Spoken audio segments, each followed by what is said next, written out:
Hey guys, let's go deeper.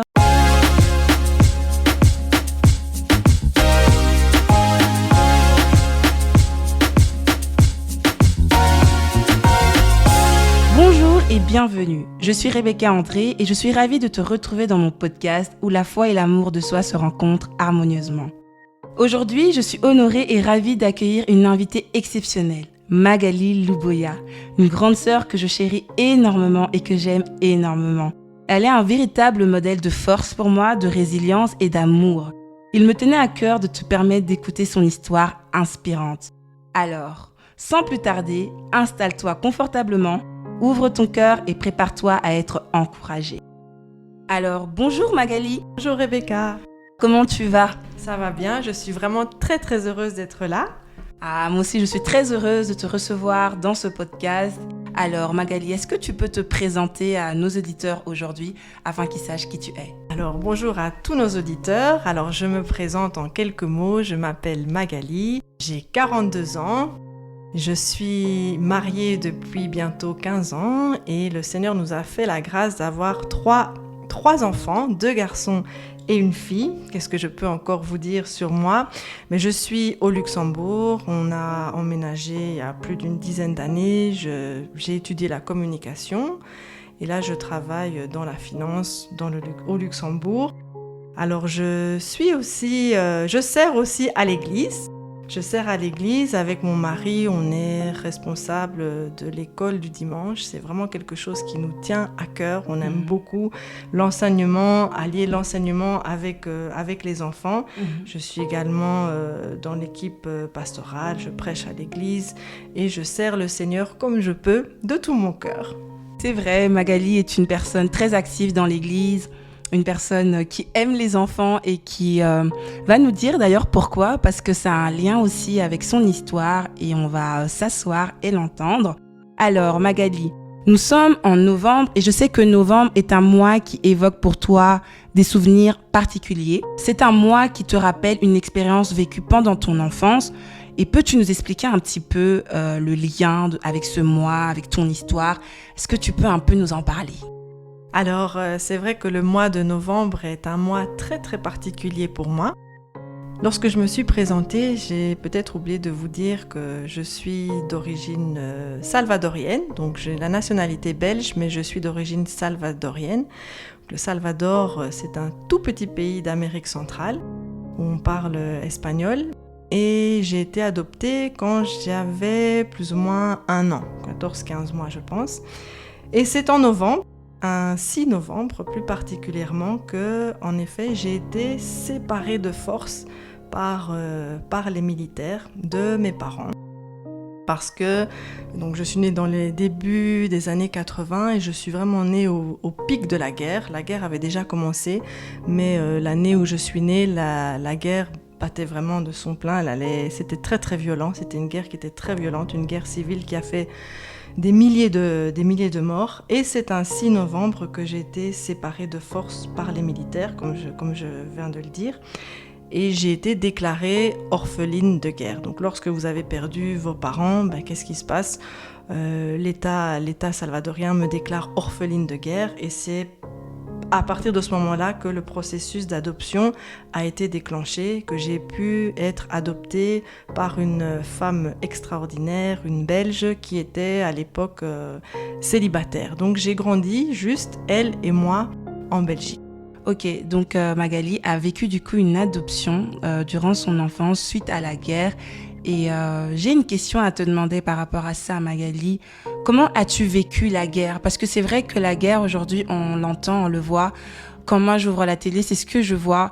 Mais sans plus, en fait. Et avoir quelqu'un près de moi qui me dit « j'ai vécu la guerre », ça me paraît fond. Alors, j'aimerais vraiment que tu puisses un peu nous raconter qu'est-ce que c'est vraiment la guerre, comment tu l'as vécu, en fait. Alors, c'est vrai, les guerres, c'est quelque chose de terrible. Comme tu viens de le dire, Rebecca, on allume la télé, on voit ça. Et c'est vrai que chez moi, ça sonne peut-être un petit peu différemment parce que quand je vois tous ces enfants qui sont orphelins, qu'on retrouve dans les hôpitaux, qui sont blessés, ça Voilà, je ne peux pas être indifférente à ça parce que moi-même, parfois, j'ai du mal à réaliser que j'ai fait partie de ces enfants qui ont connu les souffrances de la guerre.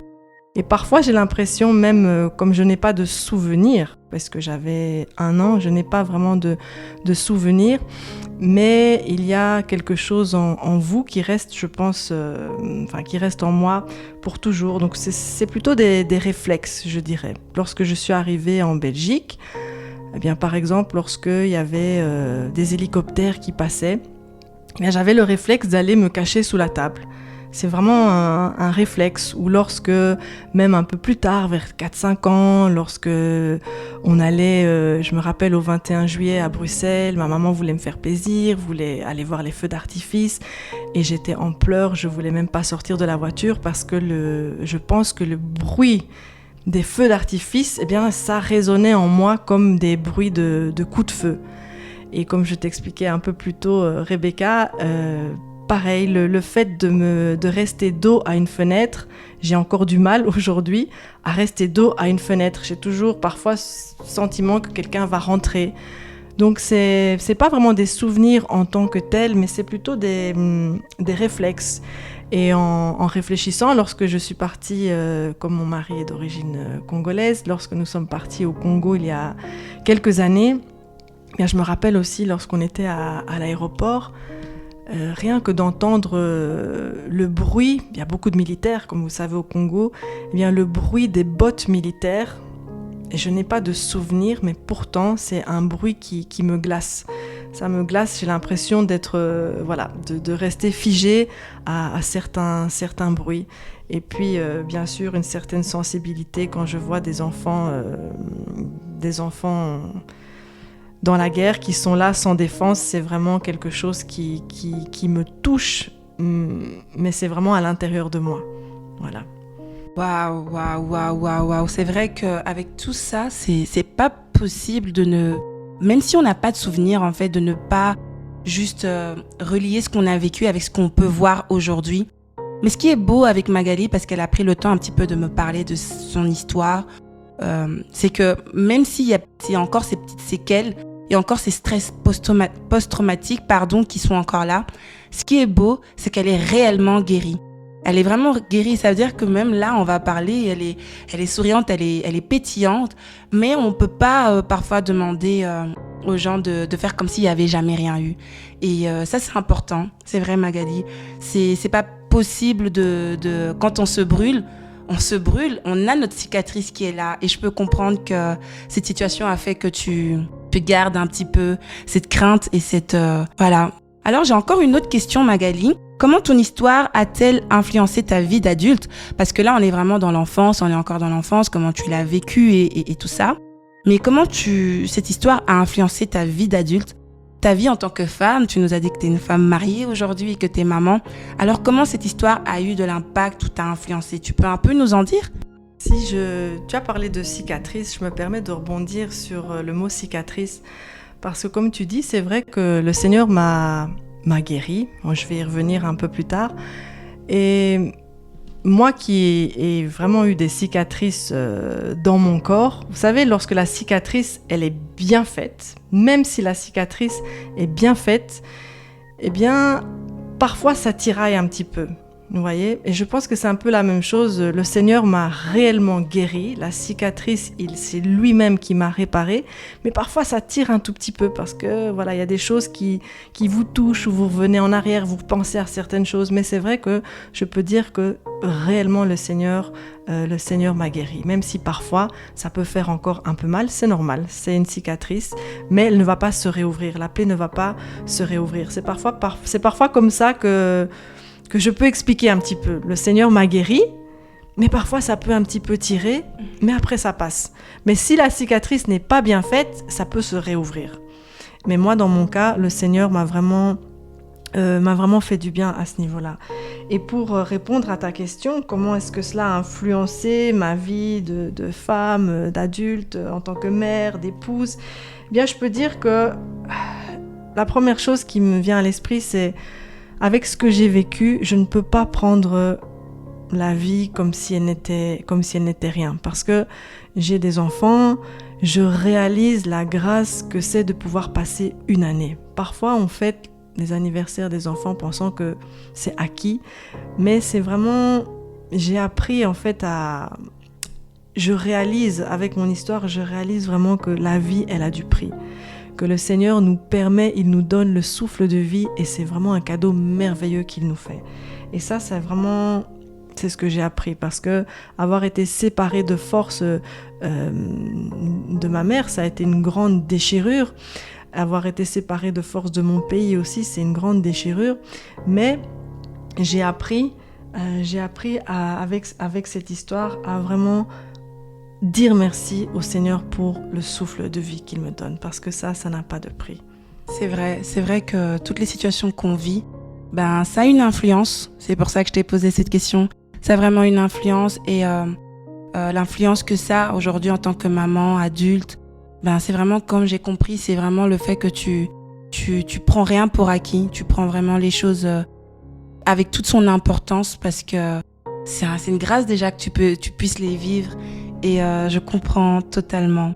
Dans toute cette démarche, je sais que l'adoption fait que tu as été adoptée par quelqu'un qui n'était pas du tout originaire du même pays que toi. Donc comment pourrais-tu décrire ton processus de recherche d'identité? Comment cette crise identitaire, si elle a eu lieu du coup, a influencé ta perception de toi-même, ton histoire, et comment tu as réussi à surmonter ça? Certainement que ça aidera quelqu'un qui passe aussi par une crise identitaire. Est-ce que tu sais nous en dire un petit peu plus? Alors c'est vrai que en fait, je réalise que j'ai jamais vraiment mis de mots sur cette crise identitaire, mais je pense que c'est le bon mot que tu as choisi, Rebecca, lorsque tu parles de crise identitaire, parce que c'est vraiment ça. Je me rappelle, comme j'ai dit, j'ai été adoptée, vous ne ressemblez à personne, j'arrive en Belgique, même avec tout l'amour du monde qu'on peut vous donner, vous n'allez jamais ressembler à la personne qui vous a adopté. Et je me rappelle avoir passé des minutes, parfois même 15-20 minutes, assise dans ma chambre, devant le miroir et me regarder chaque trait de mon visage. J'ai des cheveux longs, bouclés, et je me rappelle m'être dit une fois, mais il y a bien quelqu'un qui m'a donné ces cheveux longs bouclés, ce nez. Je le tiens bien de quelqu'un parce que voilà, je me suis posé tellement de questions, je me suis regardée dans le miroir et je me suis dit mais peut-être que... Parce qu'il faut savoir que je n'avais aucune information sur mes parents. On m'avait juste dit, lorsqu'on t'a retrouvé, eh bien, tout le village on avait massacré tout le monde dans le village et il n'y a que 4 enfants qui ont survécu. Donc, je n'avais aucune information. Donc, je me regardais dans le miroir et je me dis, mais est-ce que je suis la fille peut-être d'une adolescente, d'une fille qui a 16 ans, 17 ans, qui a été violée par un militaire? Est-ce que je suis l'aînée d'une famille? Est-ce que peut-être j'ai une jumelle? Est-ce que j'ai des frères et sœurs? Donc, ça a été vraiment difficile parce que je me regardais et je n'arrivais pas à m'identifier à personne. Lorsque j'allais chez mes amis, je voyais que voilà, ma copine ressemble à sa maman, ressemble à son papa, et moi je ressemble à personne. Et ça a vraiment été quelque chose de très très difficile à vivre. Et en même temps, dans cette crise identitaire, ma maman adoptive, elle était très très ouverte d'esprit. Elle m'a toujours dit que j'avais été adoptée. Elle m'a toujours dit que j'ai eu une autre maman avant. Elle m'a toujours expliqué, jusqu'à me dire, dans l'immense amour qu'elle avait, jusqu'à me dire, écoute, si tu veux, ensemble, on peut faire des recherches et essayer de retrouver, d'avoir plus d'informations sur ta famille. Mais entre nous, j'avais peur, j'avais envie, vous voulez rechercher votre identité, mais en même temps, j'avais peur. En fait, j'avais peur de découvrir la vérité et peut-être de découvrir que je n'avais jamais été aimée. Je pense que c'était ma plus grande crainte, c'était de me dire, en fait, peut-être que j'ai jamais été désirée, peut-être que j'ai jamais été aimée, donc j'ai jamais osé faire la démarche par moi-même. Et c'est là que Dieu, je me permets de continuer, c'est là que Dieu, dans son immense amour, il a vu ma faiblesse, il a vu que moi-même, je ne ferais pas la démarche parce que j'avais trop peur. Et le Seigneur a permis, vraiment le Seigneur, il a permis de faire la démarche à ma place. Donc je vous explique un petit peu, au Salvador, jusque dans les années 92 ou 92, c'était risqué de parler de la guerre. On parlait pas encore de la guerre. C'est seulement après les années 82 que les langues ont commencé à se délier. Et il y a une association, je veux vraiment citer le nom de cette association, Pro Búsqueda, qui recherche les enfants qui ont été volés ou qui ont disparu pendant la guerre. Et cette association, eh bien, elle est tombée, on va dire par hasard, hein. C'est un peu, voilà, on sait que c'est la grâce de Dieu, mais à cette époque-là, moi je dis, ils sont tombés comme ça par hasard sur mes papiers d'adoption, en faisant leurs recherches, et ils ont simplement vu qu'il y avait un nom d'un enfant qui a été déclarée orpheline dans les années 80, et il y avait le nom d'une personne adoptante. Donc ils ont simplement appelé. Ils ont appelé à la maison. C'était le même numéro de téléphone. Ma maman n'avait jamais changé de numéro de téléphone. Et ils ont simplement appelé pour dire, voilà madame, il semblerait que votre enfant, en fait, que vous avez adopté il y avait plus de 18 ans, il semblerait qu'elle est peut-être encore de la famille. Et ça a été un véritable choc. Ça a été un véritable choc parce que 19 ans après, eh bien on s'est rendu compte, comme c'est le cas dans beaucoup d'histoires de guerre, on s'est rendu compte qu'en fait, ma mère avait bien été assassinée, mais que les militaires cherchaient mon père, qui était engagé dans la guérilla, et que parce qu'il se cachait, mon père se cachait, c'était trop dangereux, c'était devenu trop dangereux pour lui. Il avait dit à ma mère, écoute, il faut que tu restes avec la petite. J'étais leur premier enfant. Il faut que tu restes avec la petite dans la ville parce que là où je vais, c'est trop dangereux. Et bien ma mère, elle a décidé de suivre mon père jusqu'au bout. Et c'est là que ils ont tué ma mère, ils l'ont violée, ils l'ont torturée, ils ont laissé son corps comme ça, près d'une base militaire. Et mon père, lui, il a pu s'en sortir, il avait pu s'enfuir, même s'il avait été blessé, il a été gravement blessé, mais il a pu s'enfuir. Et en fait, on s'est rendu compte donc que mon père, lui, pendant toutes ces années, il a pensé que j'avais été assassinée en même temps que ma maman. Et il avait un petit peu d'espoir peut-être que les militaires l'auraient laissé, mais c'était très très rare parce qu'à l'époque, il faut savoir que tout ce qui était les enfants de la guérilla, on nous tuait vraiment comme des animaux. Il y avait des bébés même, peut-être je peux choquer un peu, mais il y avait même des nourrissons que les militaires lançaient en l'air comme cible d'entraînement. C'était vraiment très très cru. Donc il avait très très peu d'espoir que j'ai été gardée en vie. Mais voilà, mon père avait pu s'échapper et quelqu'un au pays, il avait pu s'enfuir, il est parti, il m'a cherché pendant 3 ans.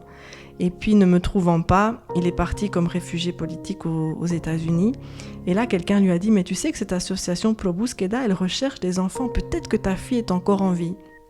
Et un jour, il m'a dit, avec le peu de foi, il a dit non, je pense pas que c'est possible, mais bon, je vais quand même envoyer son histoire, on ne sait jamais. Et c'est comme ça cette association a fait le lien. Ils ont reçu les documents de mon papa avec les détails, quand est-ce que sa fille a disparu, donc quand est-ce que j'ai disparu, quel jour, un 6 novembre justement. Et l'association est retombée sur mon nom, sur le dossier d'adoption. Après 1 an de recherche, ils ont été sur les lieux, ils ont trouvé ma grand-mère, et ils se sont dit, tiens, est-ce que cet enfant-là, ce serait pas la fille de ce monsieur qui a disparu ? Et en effet, ça coïncidait, j'ai fait un test d'ADN parce que je ne voulais pas le croire. Moi, je me suis dit, toute ma vie, on m'a dit que j'étais orpheline de guerre, c'était mon identité en fait. Je me suis dit, mon identité à moi, c'est comme ça, c'est ma vie, c'est orpheline de guerre. Mais le Seigneur, lui, n'avait pas dit son dernier mot. Et dans ma faiblesse de ne pas oser aller à la recherche de la vérité, eh bien, c'est le Seigneur qui a permis, au travers de cette association Pro Búsqueda, de pouvoir, 19 ans après, retrouver mon papa. Oh waouh, oh waouh, oh waouh, oh waouh. Je suis toujours en mode oh waouh. Cette histoire, je pense que je connais ça depuis 2008, 2007, mais je suis toujours aussi émerveillée par cette merveilleuse histoire parce que je me dis que elle a précisé que c'est une grâce. Au départ, c'était un hasard, parce que quand on n'a pas Dieu, on ne peut pas dire autre chose que hasard. Mais nous savons tous qu'il n'y a pas d'hasard avec Dieu et que ce que Dieu avait décidé de faire ne pouvait être rien d'autre qu'une telle histoire merveilleuse. Je suis toujours aussi émerveillée, mais waouh! En tout cas, merci pour ce merveilleux passage que tu nous as partagé là, parce que c'est pas toujours facile de voir parler d'une situation aussi difficile quand on voit la cruauté des gens sur des bébés. Mais non, Dieu, il n'y a que Dieu qui peut faire ça. Franchement, comment s'est passé ce processus pour retrouver d'ailleurs les membres de la famille Magali biologique, je parle vraiment de la famille biologique. Quelle a été aussi la réaction d'un chacun? Parce que on est en train de parler du fait que c'était choquant, c'était difficile, mais elle a pu retrouver sa famille. Il sera important de mettre une pause et d'entendre vraiment cette histoire et de se dire waouh, il y a la famille quand même. Oui, il y a la famille quand même. Et Magali, tu peux vraiment nous le partager? Alors c'était très très émouvant parce qu'il faut savoir que mon papa est l'aîné de 5 garçons. Il y en a un qui a été tué, un de ses frères qui a été tué pendant la guerre, mais j'étais l'aîné. Donc c'était le premier enfant de la famille qui avait disparu. Donc ça a été vraiment un gros choc. Et un jour, ma grand-mère paternelle m'a expliqué ce jour où mon père est arrivé chez elle au Salvador, donc ce fameux 6 novembre. Lorsque mon père est arrivé chez ma grand-mère, il est arrivé sans sa femme, sans sa fille. Ma grand-mère a dit « Mais où est ma petite fille ? Où est ma petite fille ?» Et il a dit « Ils l'ont prise. » Et là, ma grand-mère m'a dit un jour qu'elle a dit à son propre fils « J'aurais préféré que ce soit toi. » Parce qu'elle n'avait rien fait. Et là, ça a été vraiment, donc pour vous dire l'amour que ma grand-mère paternelle avait pour moi. Elle a même souhaité que ce soit son propre fils qui était pris par les militaires plutôt que moi, parce qu'il disait, moi j'étais un bébé innocent. Et tout ça, c'est pour expliquer l'amour en fait. J'ai pu comprendre parce que mes grands-mères m'ont écrit des lettres. Au tout début, lorsque je ne les avais pas encore vues, elles m'ont toutes les deux écrit des lettres. Elles m'ont expliqué comment ma maman m'avait essayé de me protéger jusqu'au bout. Donc j'ai compris que j'ai été aimée. Ma maman avait été jusqu'à changer mon nom. Lorsque les militaires m'ont pris, on a sans doute demandé comment est-ce que je m'appelais. Elle a changé, elle a inventé un nom pour être sûre que mon vrai nom n'est pas de lien avec mon père. Donc elle a vraiment essayé de me protéger jusqu'au bout, et ça m'a beaucoup aidé dans ma reconstruction, de savoir que j'avais été aimée. Et lorsque l'association m'a donné les détails, le numéro de téléphone de mon papa, qui est maintenant aux États-Unis, je me rappelle que j'avais un peu mal calculé le décalage horaire. Je pensais que c'était 6 heures de décalage, mais là où il est aux États-Unis, c'est 9 heures de décalage. Et lorsque j'ai pris le téléphone la première fois pour l'appeler, ça m'a pris un peu de temps. Il m'a fallu quelques mois avant d'oser l'appeler, parce que je me dis, je vais lui dire quoi en fait ? Parce que c'est votre père, mais vous l'avez jamais... vous l'avez plus revu depuis 19 ans. Je savais pas vraiment c'était qui. En plus, on m'a dit que c'est un ancien guerriero, donc j'avais une image un peu, est-ce qu'il est dur ? Je savais pas du tout. J'avais juste vu des photos de lui. L'association m'avait envoyé des photos, des lettres de ma famille. Et dès que je l'ai appelé, je parlais pas trop. J'ai appris l'espagnol un peu. J'ai appris l'espagnol à l'école, donc j'étais plus à l'aise de parler en anglais au début avec lui. Et je l'appelle et je lui dis c'est Magali, c'est ta fille. Et je vois qu'il comprend pas en fait. J'entends, il me dit Magali, il comprend pas, parce que en fait Magali c'est mon nom d'adopté. Et alors je lui dis mon vrai nom. Je dis oui, c'est Maria Marlène. Et là, parce que je pense qu'il dormait un peu, donc comme c'était encore un peu la nuit, il était encore un peu en plus dans les vapes, parce que j'avais mal calculé le décalage. Et là, je me rappellerai toute ma vie, la première phrase que mon père me dit après 19 ans, il me dit « Maintenant, c'est bon, je sais que tu es en vie, je peux mourir. » Et moi, je lui dis « Non, il faut pas mourir. » J'ai dit « J'ai trop de questions à te poser. » Mais c'était le soulagement d'un père qui a pensé, qui n'a jamais été sûr pendant 19 ans, est-ce que ma fille a aussi été torturée ? Est-ce qu'elle a été tuée sauvagement, ou est-ce qu'elle est en vie ? Et là, il avait enfin l'assurance que non, eh bien, le Seigneur m'avait gardée jusque-là et ça a été le plus gros soulagement de sa vie. Donc vraiment la réaction de ma famille dans ce processus de recherche du côté de la famille biologique, ça a été aussi, je dois insister là-dessus, ils ont été très très reconnaissant envers ma maman adoptive parce que je suis partie les voir. Je suis partie au Salvador avec ma maman adoptive. Mon papa a voyagé des États-Unis au Salvador parce que je voulais me retrouver sur ma terre, parce que c'était très très important pour moi aussi de poser le pied sur ma terre. Et je me rappelle quand j'étais dans l'avion, je dis waouh, là je suis chez moi. Je suis vraiment chez moi parce que je me rends compte que ça m'avait aussi beaucoup manqué. Ça m'avait beaucoup manqué et voilà, et quand je suis arrivée, il y avait tout le village qui était là autour de moi. Il y avait mes grands-mères, la mère de ma maman biologique était encore en vie. Et j'avais vraiment... vous recevez tout l'amour que vous n'avez pas eu. C'est tout d'un coup, vous avez ça en puissance 1000. Et je me suis vraiment sentie aimée. Je me suis sentie que je leur avais beaucoup manqué, mais j'ai aussi senti beaucoup de tristesse parce que un petit détail qu'il faut dire, c'est que quand j'ai retrouvé ma famille, j'avais 19 ans et lorsque ma maman a été assassinée, elle avait 19 ans et je suis copie conforme. J'ai le même, je me rappelle, ma grand-mère m'a touché le mollet. Pendant 2 semaines, elle touchait mon mollet. Dès qu'elle me voyait, elle me dit « Tu as les mêmes mollets que ta maman. Tu as les mêmes mollets que ta maman. » Et donc, c'était un mélange de joie, mais aussi un mélange un peu de tristesse parce que ça leur faisait rappeler leur fille qui avait disparu. Et puis, mon papa a dû aussi extérioriser. Au début, quand il m'a vu, il est resté très digne. C'est un papa, donc au début, il m'a pas pleuré. Il m'a serré dans les bras. Et c'est vraiment au moment où on a été en profondeur, lorsqu'il a expliqué comment ça s'est passé, que là, il n'a pas pu retenir ses larmes. Même si on est un ancien militaire, là, c'est pas possible. Donc là, ça a dû sortir et je pense qu'il a beaucoup culpabilisé. Il a culpabilisé beaucoup du fait que ma maman n'était pas engagée dans la guérilla. Et je pense que ça a été aussi une guérison pour lui, le fait de se dire que, au moins ma fille, elle, a été épargnée.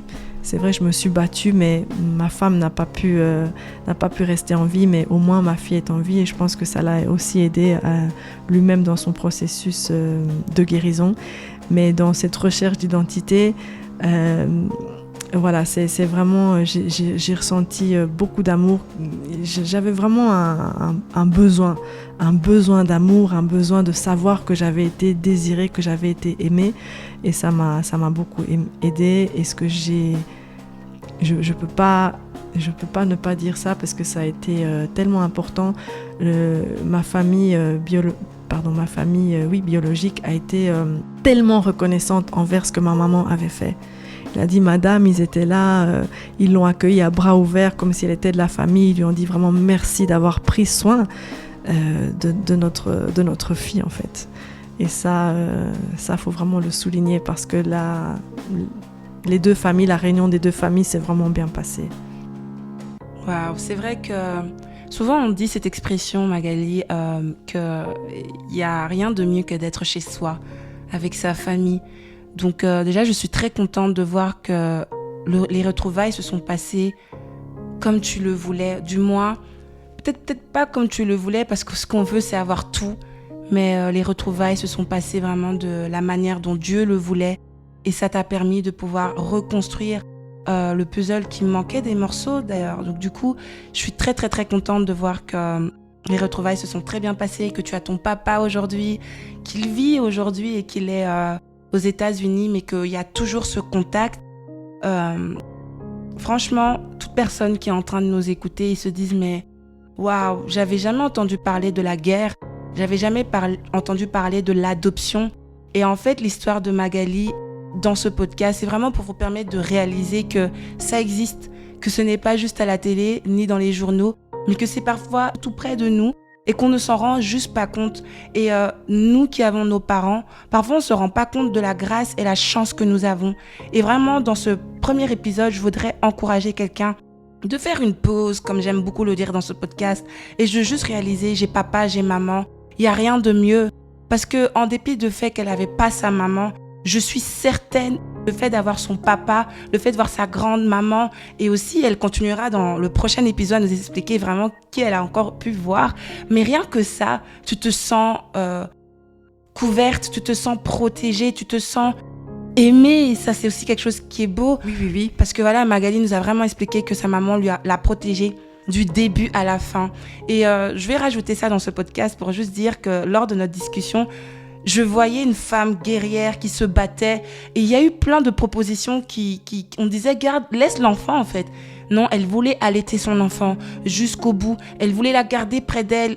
C'est peut-être un détail qui n'a pas été mentionné, peut-être qu'elle va le mentionner dans l'autre épisode, mais je tiens à conclure ce premier épisode en disant, t'es maman, il faut se battre pour ton enfant, quoi qu'il arrive. Et même en fait, les gens te diront, donne-nous, on fera mieux, tu feras jamais mieux. Et quand je parlais avec Magali, je me rendais compte de cette femme merveilleuse qui a été la maman de Magali, se battre pour son enfant jusqu'en dernière minute. Non, mais rendons-nous compte au travers de ce témoignage de l'adoption, de la guerre, que déjà rien n'est fait au hasard, que c'est une grâce d'avoir nos parents et que même si on n'a pas nos parents, Magali, je pense qu'elle continuera à nous expliquer à l'autre épisode qu'il y a une grâce particulière qui peut demeurer sur nos vies au travers de Jésus-Christ, au travers de Dieu, au travers de son amour pour nous. En tout cas, j'espère que ce premier épisode sur l'adoption t'a plu. Nous allons nous retrouver dans un prochain épisode encore avec Magali, histoire de pouvoir continuer cette petite discussion ensemble. Et sois encouragé, toi qui as peut-être été adopté, sois encouragé, toi qui n'as peut-être pas tes parents au travers de cet épisode, sois encouragé, toi qui as tes parents, à continuer de les regarder comme des trésors, parce que c'est réellement des trésors que le Seigneur nous donne d'avoir nos parents. Sois béni et à bientôt. Bye!